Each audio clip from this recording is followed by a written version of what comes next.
Halo semuanya, kami dari kelompok 3, anggota kami terdiri dari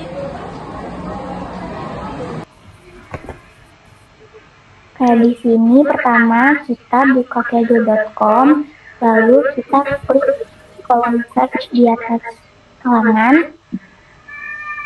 Kita cari data yang kita mau analisa, itu Adidas Data Sales.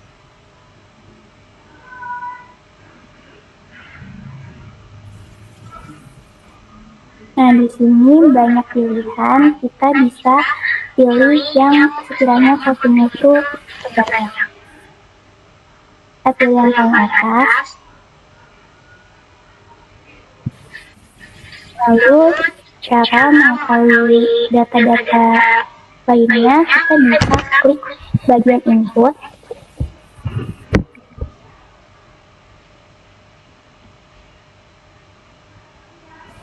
Di sini ada 12 kolom yang terdiri dari retailer dan yang lainnya. Nah, untuk cara download datanya, kita bisa ke sebelah kanan sini.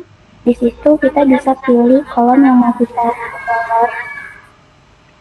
Nanti udah otomatis kesimpan di file manager kita. Berikut data yang sudah di-download tadi dimasukkan ke dalam Power BI, lalu kelompok kami ingin menambahkan kolom untuk mendapatkan data baru dengan cara pada bagian bar kita pilih new column.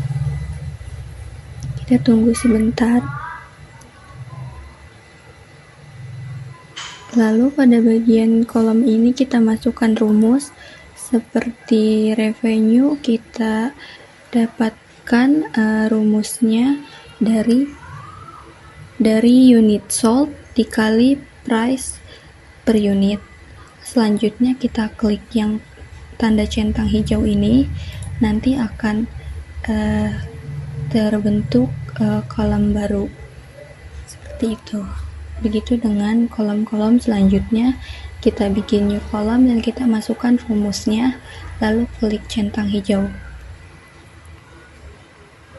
Oke, selanjutnya setelah dari tabel penjualan, kita lanjut ke report view. Ini yang pertama ada kita pakai visualisasi card. Jumlah dari total penjualan yang ada di pojokan bawah itu nampilin total keseluruhan penjualan. Dari dashboard ini kita melihat total penjualan yang berhasil dicapai itu ada 90 miliar dolar. Terus nilai itu jadi gambaran umum performa penjualan sebelum kita masuk ke analisis yang lebih rinci. Selanjutnya ada kita pakai visualisasi stack column chart, itu ada di pojok kiri atas yang warna biru. Total penjualan per kategori itu di grafik ini menunjukkan total penjualan berdasarkan kategori produk. Bisa dilihat street footwear ini memiliki penjualan tertinggi sekitar 34 miliar dolar, disusul sama apparel itu sebesar 30 miliar dolar, dan athletic footwear itu sebesar 26 miliar dolar. Ini tuh menunjukkan bahwa street footwear menjadi kontributor omset terbesar. Selanjutnya itu ada cluster column chart yang warna coklat ini itu memperlihatkan jumlah unit yang terjual pada setiap kategori. Street footwear itu kembali menjadi kategori dengan penjualan unit terbanyak, yaitu sekitar 0,98 miliar unit. Kemudian athletic footwear itu sekitar 0,75 miliar, dan apparel sekitar 0,74 miliar. Ini nunjukin street footwear nggak hanya menghasilkan omset terbesar, tapi juga memiliki volume penjualan tertinggi. Selanjutnya kita beralih ke line chart, yaitu tren penjualan bulanan.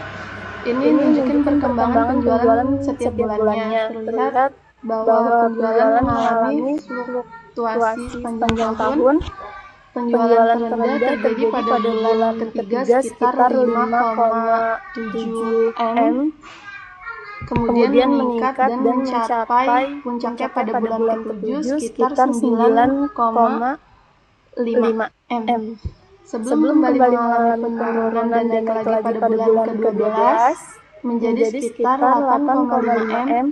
Grafik ini membantu melihat pola atau musim penjualan. Selanjutnya, data pie chart. Itu top 5 region dengan penjualan terbanyak. Bisa kalian lihat yang warna biru ini yang paling banyak itu dari West, sebesar 27 million dolar atau sebesar 29,95%. Di top kedua itu ada Northeast, sebesar 19 million dolar atau sebesar 20,74%.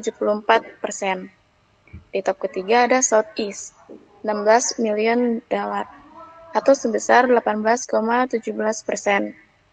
Selanjutnya ada South, itu sebesar 14,40 juta miliar atau sebesar 16,04%. Terus yang terakhir ada Midwest, itu sebesar 14 million atau sebesar 15,1%. Terus selanjutnya ada visual slicer. Kalian bisa pilih untuk bagian mana saja yang ingin kalian cari. Untuk kita itu ada produk, yang mana kalau misalnya kalian klik segitiga, itu banyak produk-produk dari data yang kalian pilih sebelumnya. Oke, next. Ada visualisasi data yang tabel. Kita milih kategori berdasarkan produk, yang mana kategori itu ada apparel, athletic footwear, street footwear, terus ada apparel lagi, athletic footwear, dan street footwear. Untuk produk name-nya itu ada men's apparel, men's athletic footwear, ada men's street footwear, terus di apparel juga ada women's apparel, women's athletic footwear, dan women's street footwear. Di sini ada hasil analisis dan insight. Yang pertama itu ada performa kategori produk. Kategori alas kaki menjadi dominasi kontributor utama pendapatan perusahaan dengan total 34 miliar dolar yang ditopang oleh tingginya volume permintaan fisik sebanyak 0,98 miliar unit terjual. Hal ini menunjukkan tren konsumen yang sangat kuat pada produk mode casual sehari-hari. Kategori aparel atau pakaian menghasilkan penjualan total tertinggi kedua sebesar 30 miliar dolar. Namun secara volume unit, kategori ini merupakan yang paling sedikit terjual atau 0,74 miliar unit. Temuan ini mengindikasikan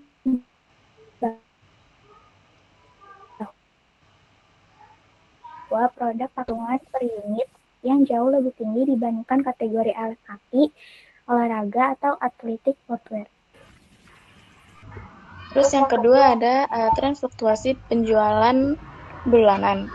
Analisis data time series menunjukkan adanya fluktuasi pasar yang sangat dinamis, di mana titik terendah penjualan atau low season terjadi pada bulan ketiga, yaitu bulan Maret, dengan perolehan hanya 5,7 miliar dolar.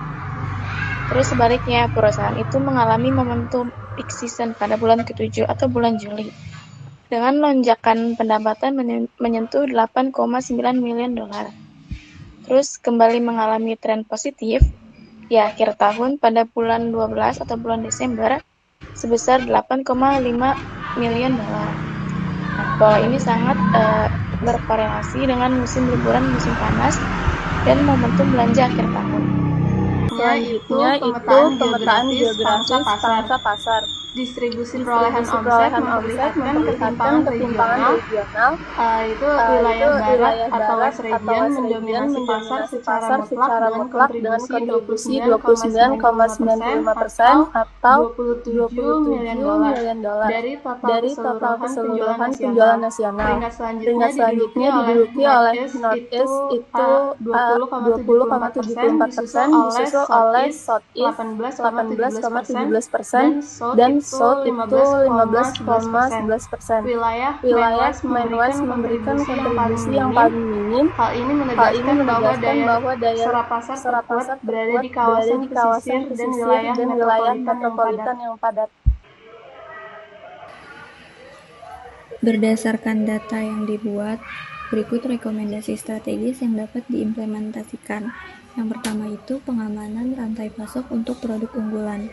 Karena street foodwear merupakan cash cow atau sumber pendapatan utama, dengan perputaran unit tertinggi, manajemen harus memastikan ketersediaan stok di gudang selalu terjaga guna menghindari hilangnya potensi pendapatan akibat kehabisan barang atau stock out, terutama di wilayah barat.